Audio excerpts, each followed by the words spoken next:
apparently a new Lord of the Rings movie in the works. It's going to be The Hunt for Gollum. On the back of the rip-roaring success was the Lord of Ring Gollum. They've decided to capitalize into a film. Direct adaptation. They're not going to change a thing. So it's New Line that's working on this, isn't it? And it's David Zaslav that announced it. And he was saying that, it's going to have Andy Serkis returning to the role of Gollum, which is going to be a bit of a challenge because he's about 60 years old now. So good luck doing the mocap for that. But yeah, he said, for over 2 decades, moviegoers have embraced the Lord of the Rings film trilogy because of the undeniable devotion of Peter, Fran, and Philippa they have shown towards protecting the legacy of Tolkien's works. You know, like directly adapting the books that he wrote instead of going off on a tangent and doing a weird mid-quel story that's not actually covered in the books, but never mind. And to ensure audience could experience the incredible world he created in a way that honors his literary vision. We are honored that they've agreed to be our partners on these new films. So there's going to be 2 new ones. With Andy coming aboard to direct Lord of the Rings, The Hunt for Gollum, we continue an important commitment to excellence that is a true hallmark of how we want to venture ahead and contribute to Lord of the Rings cinematic history. That sounds lovely. The problem is they don't really have any source material to draw from on this one because I just recently reread Lord of the Rings, and I can tell you that The Hunt for Gollum is covered in about 2 paragraphs of Aragorn bitching to everyone about how much he stank once he captured him. It's not a really involved episode of the books. So it's like that. You read that, and you're like, oh, movie potential, yes. Because there's a ton of things that happen in the books that you could expand upon. There's like lots of fascinating stories there that you could tell. This is not one of them, I don't think. I mean, I could be crazy on this one. Call me crazy, but that just seems like an odd choice. I wonder if they're going to be using the notes. The notes. That's the only thing I could think of because they've supposedly slated at least 6 films. They want to do the Strider adventures also. Good God, I thought you meant 6 films for Gollum. No, come on, it's like a really long hunt, Muller. Yeah, well, after The Hobbit, he turned 1 book into 3 movies, so you could at least get 2 out of 2 films for Gollum. Yeah, be horrible. I feel like The Hobbit is a really good example as to why this film shouldn't come out. If you don't have enough source material to fulfill an actual film, and so you just have to go and make up a load of stuff, and then you jam it all together, and then you divide it into 3 films, so you have to keep coming up with even more stuff that you're not drawing upon. We've seen how that goes. It doesn't go very well. Peter Jackson was very good adapting The Lord of the Rings, but creating the Hobbit story was probably a mistake. Do you think they'll platoon that? Was that his fault, or was that Guillermo del Toro was originally the one who was directing it, and then they brought Jackson at the last moment? I don't know. I honestly couldn't say. I think it's just misconceived from the off. You can't make 3 films out of The Hobbit. There's not enough material there. 1 film would do. And it's just a good example of people who are very, very good at adapting the works of other people who are not very good at creating something for themselves. So I'm not optimistic for the search for Gollum or whatever it's called. I think in terms of The Hobbit, probably if Peter Jackson had been involved right from the beginning, we would have had a much better trilogy. I still agree with your general point, though, that it wouldn't have been nearly as good as The Lord of the Rings because the source material just wasn't there. You had to start filling in a lot of gaps by yourself, and that's where a lot of Hollywood screenwriters come unstuck. And I suspect you would have had the same problem here, no matter who was helming the project from the very beginning. But yeah, this just seems like an even worse problem. Well, at least it'll be better than the Rings of Power. Sure. I know that's not saying much, but I that's thought a low bar. Yeah, I know, but I thought when you were mentioning today something breaking news, it's kind of like fits perfectly with that Apple commercial that came out.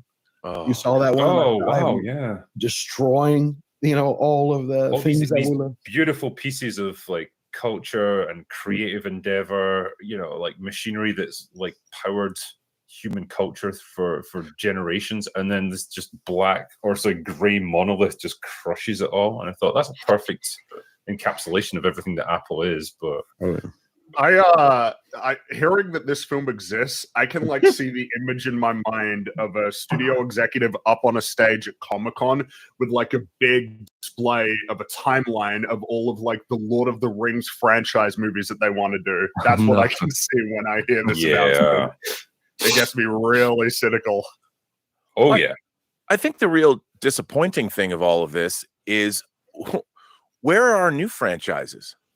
Yeah. You know, we've got Rebel Moon, Rob. What more do you well, want? I mean, look, I would say that one of the things that has come out recently that was successful that people like is John Wick. And John Wick did not cost a lot of money. They didn't know at first, they didn't know that it would have any beyond the first film, that it would ever have any resonance. And we've had 4 John Wick films. And of course, they might not have the timeless quality of the Lord of the Rings movies, but they were something new for our age. And I find it so disconcerting that the Lord of the Rings books were hermetically sealed. You've got your 3 books. And then, of course, you have the Silmarillion and all the appendices and all the other lost tales and all that. But those are not really narratives, so to speak. And so the Lord of the Rings was done. You know, it's a essentially finished franchise. And now, I hate to say it because I've talked about this a lot, it's more fraudulent creation, where you're trying to take something that has name value because the analytics like it, Wall Street likes it, whoever likes it, but there's no real. And look, I understand Peter and Fran and Philippa and Andy Serkis will do the best job they can to make the best thing that they can make, but ultimately it's a losing proposition because it's something that isn't really a part of the original author's intent for his story. And there's so many other projects out there, whether you like the 3-Body Problem or not. That was a new franchise or that's an adaptation of a trilogy of books. And it's something new and unique. And there's something to be said for these kinds of stories. Every era has stories that are unique to that era. And whether the Lord of the Rings, was written in the 50s, 60s, and then it gets adapted into a film in the early aughts, it was when it was written and then when it came out.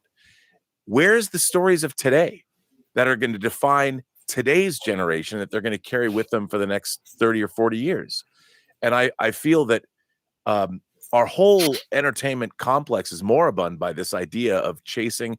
I mean, we just got Ripley, a new version of The Talented Mr. Ripley that was done by Scott Frank, who did The Great Godless and adapted The Queen's Gambit, which were things we'd never seen before. And then he went back and adapted something we already had. And it seems to me, what a waste of such talent. But where are the Tolkiens of today? I mean, you have to adapt it from something because I think Hollywood can't create anymore. Well, George R. R. Martin had his shot at it. Yeah. Stopped writing books about 15 years ago. So. Yeah. What's interesting is that it almost seems like there's a lack of recognition on the part of studios that the franchises of today started as just one original story at some point in time. Like it wasn't preordained that things like Terminator or Alien were going to become franchises. That was that wasn't necessarily even an expectation. Yeah, well, yeah, of course. Hey, at least we got like one good sequel for each of them out of it. But yeah, it's look how many of them they all ultimately got franchised into the ground, like Terminator, Alien, Predator. Like they've all gone. And same thing with Star Wars, I guess. They tried to apply the Marvel model to it, and look where that ended up. Yeah, now they're at a place where how valuable are they as franchises that they have at this point? I mean, if you make another Terminator film, is that going to make any money? I mean, at this point, I think it's safe to say that Disney is very concerned about whether or not a new Star Wars film would make any money. So I mean, you can't. Yeah, absolutely, they should be. Same with Marvel as well, and that's not a good place to get yourself in either. Of just, now you have nothing new that's like coming out to in a much more cynical sense, replenish the stock of franchises. But there should without that, now what are you going to rely on to allow you to keep existing? Yeah, I mean, like culturally, our culture is now running on fumes because we've exhausted our fuel supply at this point. And yeah, they brought it on themselves ultimately. I do wonder if part of this decision to make more Lord of the Rings movies was at least partially motivated by Rings of Power and the failure of it. Because they can essentially bring these out. It's like, look, the adults are back in the room. We're the guys that made the original Lord of the Rings trilogy. Remember us? We did a good job. You can like what we do. How long will that last, though? That's the thing. I know. You can only play that card once. Right, but they got 6 films planned. They're going to see how War of the Rohirrim does this year because it's coming out. Yeah. That's the animated one, isn't it? I think Yeah, that's isn't the there animated something one. in the contract which basically says that you are obliged to make use of the IP that you have within a set time frame, otherwise that you lose the rights to it. I think I remember reading that a long time ago. Most That was one of the reasons that the War of the Rohirrim, for example, was coming out.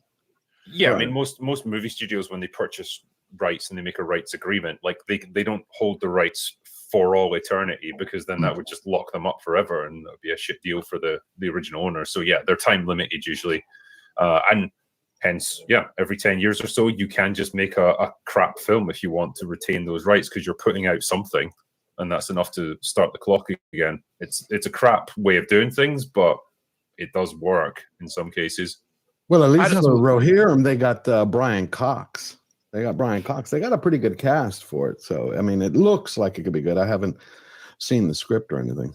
Well, one of the things I find strange is that when I was in elementary school and junior high and first reading Tolkien, I also at the same time there were other fantasy series concurrently that people read just as much, like Stephen R. Donaldson's The Chronicles of Thomas Covenant the Unbeliever, like Lord Foul's Bane and White Gold Wielder, and all those 6 books were amazing.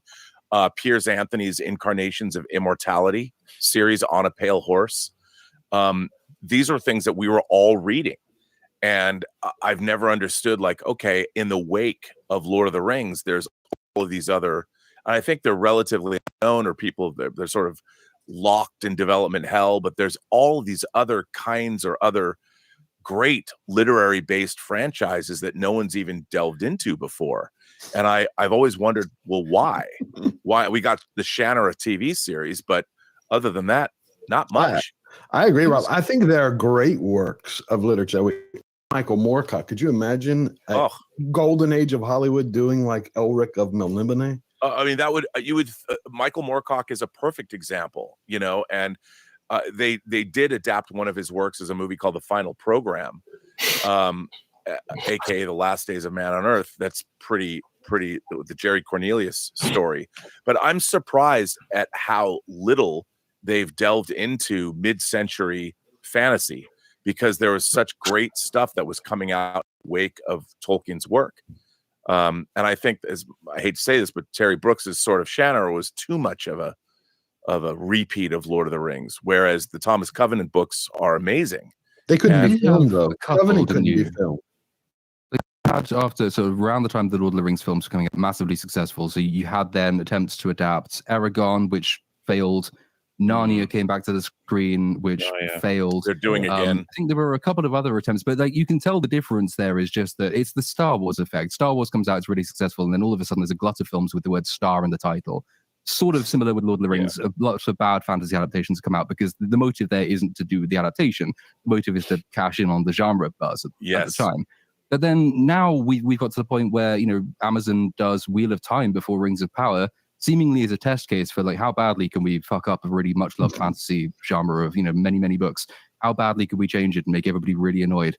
So they did that as a trial run. It was incredibly unsuccessful, and so they thought, right, it's Rings of Power time now. This will be even better than that. So even if we did look back and start saying, well, let's pick out your favorite long-running fantasy author of like the middle of the last century, you'd probably still get terrible adaptations, just because that's the real problem. There's 2 problems. One of them is that we are not producing the new things to adapt. The other problem is that we have no ability to actually adapt the things that we have, which is not an easy thing to solve.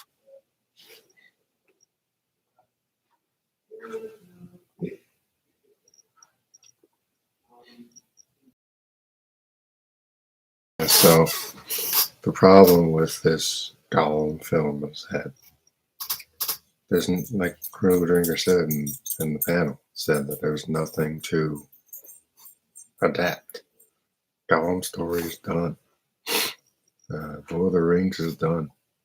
Like Rings of Power was punishment enough for us dedicated fans out there. Yeah, listen to a film. For us dedicated fans out there that actually understand Tolkien, there's nothing to take from with the Rings of Power, which is why the show is so bad. There's nothing to adapt with this hunt for Gollum, because literally a couple paragraphs, like making a show about Tom Bombadil, who Frodo and Sam encounter once on their journey to the Prancing Pony. It's literally a passing glance in the book. In the movie, they don't even have him in there. It just don't matter. It's not important. I mean, Andy Serkis is a great actor. He's getting up there in age. Ain't no way he's gonna have the same voice he did when he first made Lord of the Rings. There's no way. The time has passed. Lord of the Rings is done. The story's done. You want to tell something new past the movies? Okay. You want to adapt the Middle Earth games in television with my boy Talion and Killer Brimbor? Yeah, do that. Make a story, make a short film about one of the dwarves or something in Moria. I mean, that Gollum game was terrible.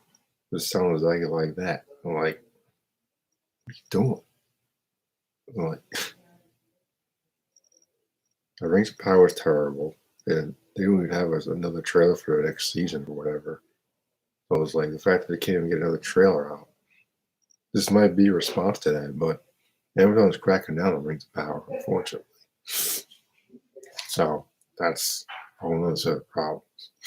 But yeah. The hunt for Gollum, like really?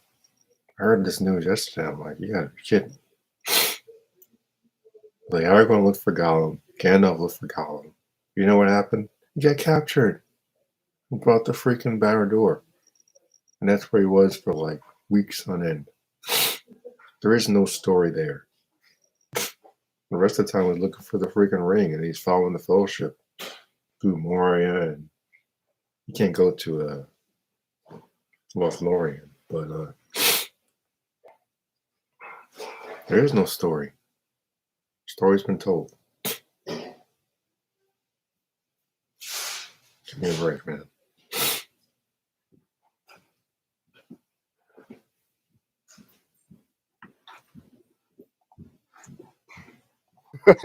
Direct adaptation. They're not going to change a thing.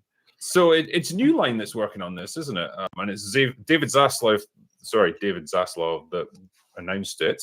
And he was saying that, it's going to have Andy Serkis returning to the role of Gollum, which is going to be a bit of a challenge because he's about 60 years old now. So good luck doing the mocap for that.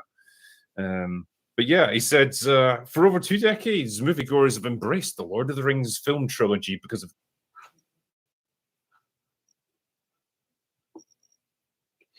He's like, yeah, I remember being like 12, 13 when I first saw Lord of the Rings theaters. Gollum was kind of scary, even though you only saw his eyes. And peeking out, looking at Frodo and all that. But that was what, 1999, 2000? We're 2024 now. Those movies have been older for like the last decade. They're timeless films, but like, unfortunately, people are not timeless. So, Andy Serkis, Andy Serkis directing, the original creators are writing the script. I think it's great. I'm sure didn't they do it for the Hobbit movies too? Those films stink. Stretching out a old children's book into 3 films.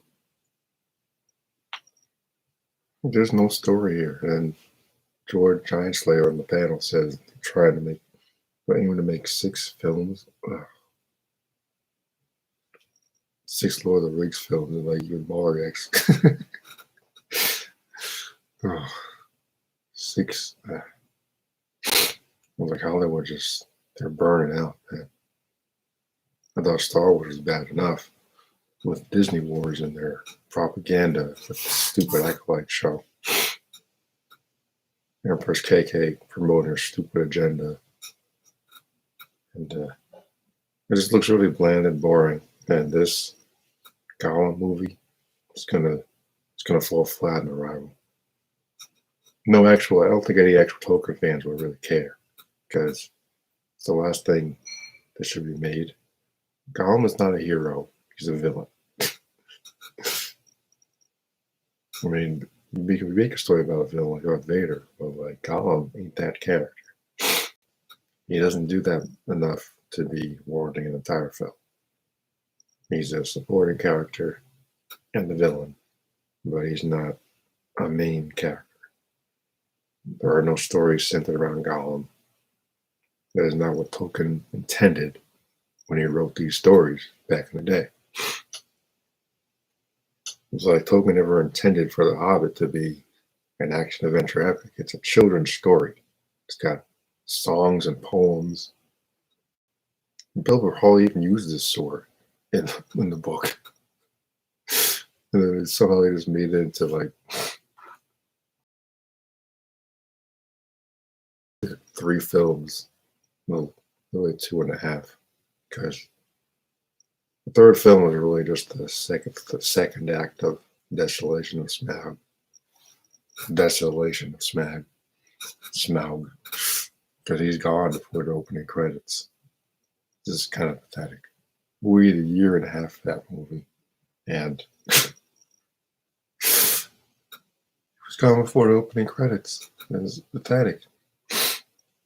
Yeah, this is a terrible idea.